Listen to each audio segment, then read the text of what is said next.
En titre, notre invité, c'est M. Bahouri. Bonsoir, M. Bahouri. Bonsoir. Merci d'accepter notre invitation. Au bout de quelques minutes, nous allons faire le tour de notre actualité politique et sociale. Mais on va commencer avec cette réunion. On ne peut pas passer à côté de cela. Vous, M. Sidya Touré et bien d'autres leaders politiques, vous êtes retrouvés au siège du PEDF. À quel effet? C'est une réunion préliminaire, informelle, de responsables politiques de premier plan pour échanger et envisager la mise en force d'une plateforme qui permettrait de lancer la mise en place d'une politique autrement dans ce pays, c'est-à-dire mettre sur le devant de la scène la nécessité de la stabilité de notre pays, l'enracinement de la démocratie, le partage de valeurs qui permettrait à la société d'évoluer avec plus de quiétude, c'est-à-dire l'élimination de toutes les formes d'ethnocentrisme, surtout dans la sphère publique, et promouvoir la bonne gouvernance. En d'autres termes, faire en sorte que la classe politique guinéenne puisse partager un socle minimum sur lequel pourrait s'ériger une nation forte. Et cela, pour qu'on puisse y arriver, nécessite de reprendre contact avec la population, de reprendre contact avec l'ensemble des acteurs, qu'ils soient politiques et sociaux, pour définir un nouveau contrat social et un nouveau contrat politique avec nos compatriotes. Définir un nouveau contrat social, un nouveau contrat politique, ça c'est une très grande ambition. Mais on a quand même noté un grand absent. Vous avez parlé de leader politique de premier plan en Guinée. On vous le concède, vous, Monsieur Kaba de Kofi Annan, Monsieur Sidya Touré, cette représentation également de Monsieur Lansana Kouyaté à travers Faya François Bruno, mais il manquait Cellou Dalein Diallo. Ce n'est pas n'importe qui, c'est un leader politique qui pèse lourdement sur l'échiquier politique guinéen. Pourquoi pas avec lui? Parce qu'il a un bilan, il a une réalité politique qui est là, qui est marquée par le développement d'une certaine forme de stigmatisation, de culture de violence, et puis de négation de l'autorité de la loi. Et à partir de ce moment-là, il va de soi que si on veut envisager de faire la politique autrement, pour rassembler les Guinéens, les fédérer, pour transcender les clivages ethniques et régionaux, il va de soi qu'il faut faire en sorte de choisir des hommes et des femmes ayant une culture politique qui puisse aller en adéquation avec les idées que je viens d'exprimer. Monsieur Bahouri, vous avez parlé de... Ce n'était pas vos termes, mais j'essaie d'en trouver d'autres pour décrire ce que vous dites. Vous avez parlé de défiance vis-à-vis de l'autorité de l'État. Vous avez parlé de manifestations, on peut parler de violence. Vous y avez participé il y a quelques années. Seriez-vous différent de la ligne de M. Cellou Dalein Diallo aujourd'hui? Si vous voulez parler de la manifestation du 28 septembre 2009, je suis tout à fait d'accord avec vous pour la défense des idéaux de la démocratie. Au nom des forces vives, j'ai appelé à manifester pour dire non à une dictature militaire, oui à la démocratie. Vous avez même demandé mieux, alors qu'il y avait déjà un régime démocratiquement installé en Guinée. Depuis Paris, je me rappelle encore de vos propos, vous aviez dit qu'il fallait une insurrection populaire. Vous l'aviez dit, M. Bahouri. Là, les 4 premières, 2011, 2012, 2013, 2014, 2015, ont été marquées de part et d'autre par un cycle de violence, de manifestations, tout azimut. De loin, j'ai vu mon pays aller vers un désastre. Et le jour de l'élection présidentielle d'octobre 2015, j'ai vu ce qui était planifié par certains. Le lendemain, l'un des candidats a demandé à la population de descendre dans la rue et en précisant que quiconque meurt, c'est parce que Dieu aura voulu qu'il meure. Le lendemain, j'ai dit non. On en a assez de voir des gens mourir dans ce pays pour des causes et pour des stratégies qui n'apportent absolument rien. Voué à l'échec.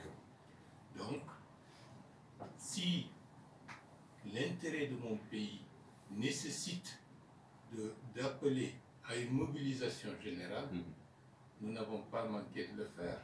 Et nous ne reviendrons pas sur cet aspect des choses, puisque ça fait partie de l'histoire de ce pays.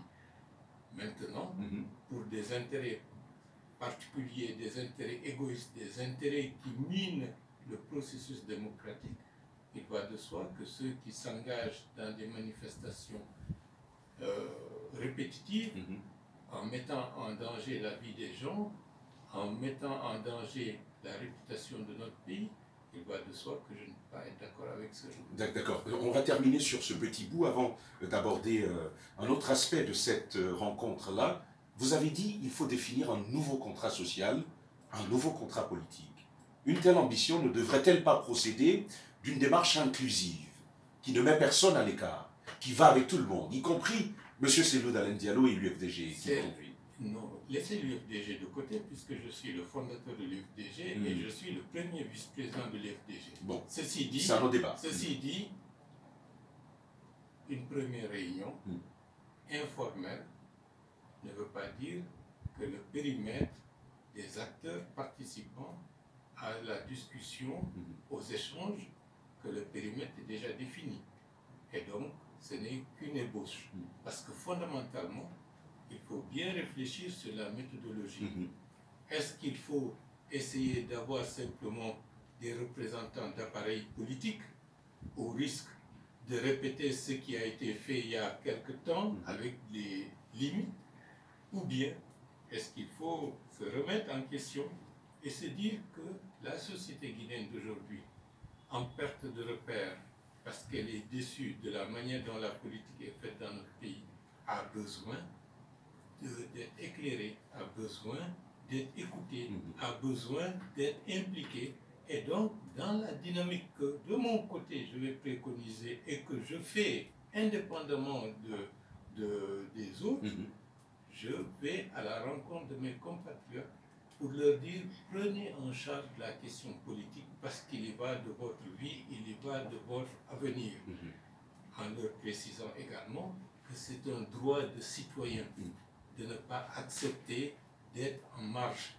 Et là, avec les autres, je préconiserai la nécessité d'aller vers nos compatriotes, de les rechercher dans les quartiers, dans les zones rurales, dans les zones périurbaines pour parler de politique, pour redéfinir les choses et les écouter parce qu'ils sont porteurs d'espoir, ils sont porteurs de messages que très souvent on n'écoute pas. Et si on veut faire de grandes choses, il faut redonner la parole à nos compatriotes. Si l'on veut faire de grandes choses, donner de la parole à nos compatriotes, voilà qui est bien dit.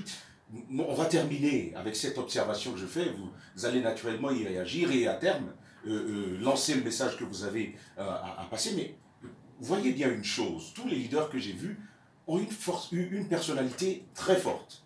Il y a vous, il y a Dr Ousmane Kaba, M. Sidia Touré, Lansana Kouyaté, c'est pareil, avec autant de personnalités marquées. Comment est-ce qu'on peut espérer que vos violons puissent s'accorder? Mais ce qui est fondamental, ce n'est pas que nous nous accordions à titre personnel.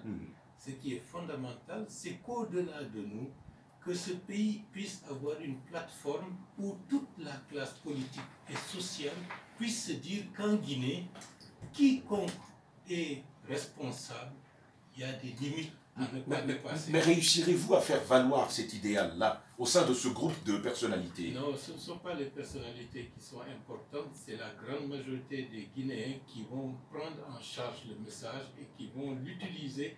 C'est ça surtout qui sera important. C'est la raison pour laquelle il ne faut pas s'enfermer dans un conclave entre quelques personnalités, bien entendu, fortes comme vous dites, ce n'est pas suffisant. Il faut aller au-delà. Et moi, je préconise, il faut parler à tous, même ceux qui émergent dans la mouvance, comme ceux qui émergent dans l'opposition républicaine. Parce que nous sommes dans une dynamique de recomposition politique majeure. Nous sommes au début d'un nouveau cycle politique avec une réelle recomposition. Les bases de cette recomposition politique sont en train d'être esquissées. Et les 60 années de la Guinée future, je pense qu'on est en train de déblayer le terrain pour cela. Une nouvelle façon donc de faire de la politique, un nouveau contrat social et politique avec les Guinéens, tel est votre espoir. En tout cas, on vous souhaite très bonne chance. Merci, Monsieur Bahouri, d'être passé dans ce grand direct.